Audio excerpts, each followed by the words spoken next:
Hai Naranisa Lovers, ketemu lagi di channelnya Naranisa Cake. Untuk kali ini ada satu tutorial, kita akan membuat satu resep yang enak banget nih. Brownies pandan coklat tanpa DCC ya, atau tanpa coklat blok, yang rasanya recommended banget. Ini bisa jadi untuk cemilan keluarga tercinta, atau untuk ide jualan juga bisa ya, atau untuk suguhan kalau kita pas ada acara keluarga nih.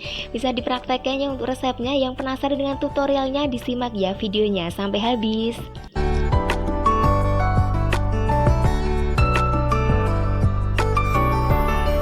Untuk langkah yang pertama, kita buat adonan coklatnya dulu ya. Ini dari 3 butir telur utuh, terus ditambah 115 gula pasir. Untuk takaran gulanya menurut saya udah pas banget ini. Kemudian masukkan 1 sendok teh SP, bisa pakai ovalet atau TBM ya, sama aja. Terus untuk takaran baking powdernya 1/4 sendok teh saja.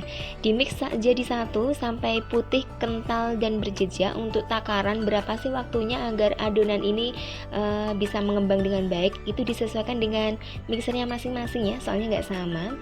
Oke, sambil menunggu adonan coklatnya ini mengembang, kita buat untuk adonan pandannya. Ini sama, 3 butir telur, 115 gula pasir, ada 1 sendok teh ovalet TBM atau SP ya yang kalian punya, juga 1/4 sendok teh baking powder.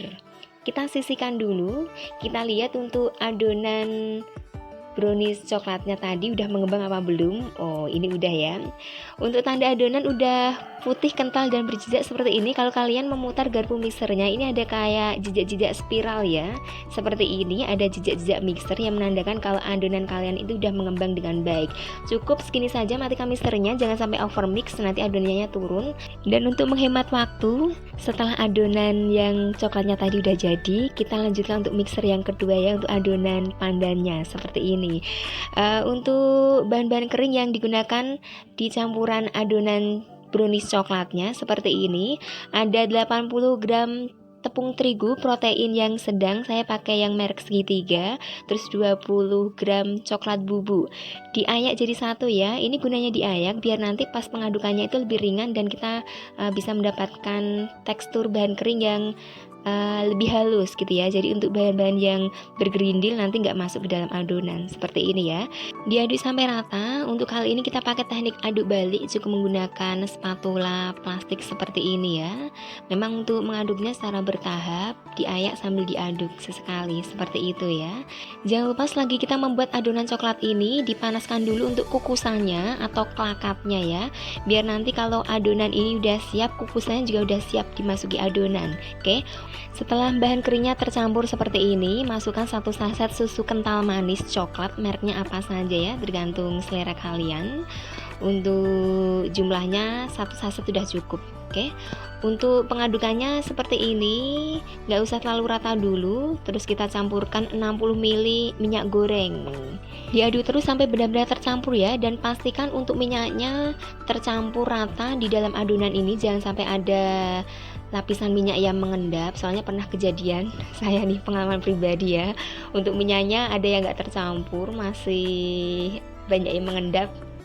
Kalau pas matang dibalik itu bawahnya pasti basah, nggak matang gitu ya. Jadi mesti dipanaskan lagi, mesti dimasak lagi, malah boros gas ya.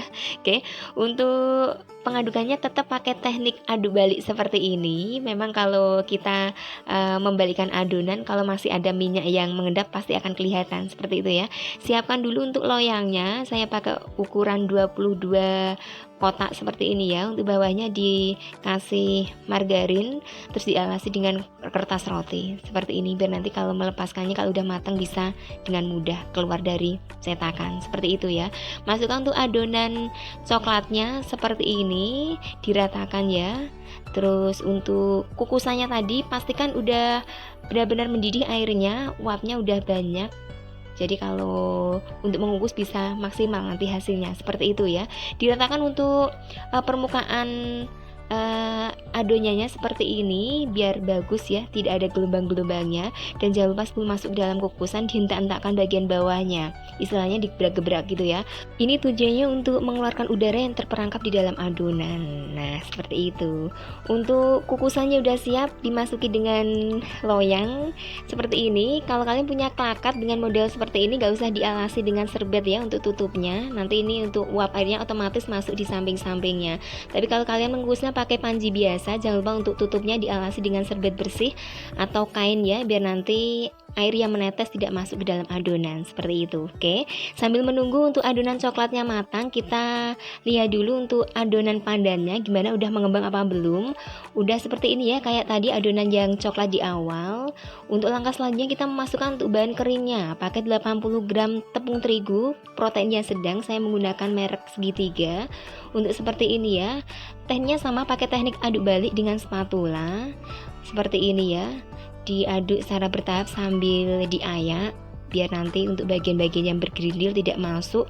Terus untuk proses pengadukannya lebih ringan ya kalau kita sambil mengayaknya secara bertahap seperti ini. Oke, untuk langkah selanjutnya campurkan 1 saset susu putih. Kalau tadi kan untuk adonan coklatnya pakai SKM coklat ya, untuk yang sekarang pakai susu kental manis 1 saset ya, warnanya putih seperti ini. Mereknya terserah kalian sukanya apa. Diaduk kembali ya untuk campuran terigu dengan susunya, nggak usah rata-rata dulu. Kemudian kita ambil untuk minyaknya, kita pakai ukuran yang sama 60 ml minyak goreng.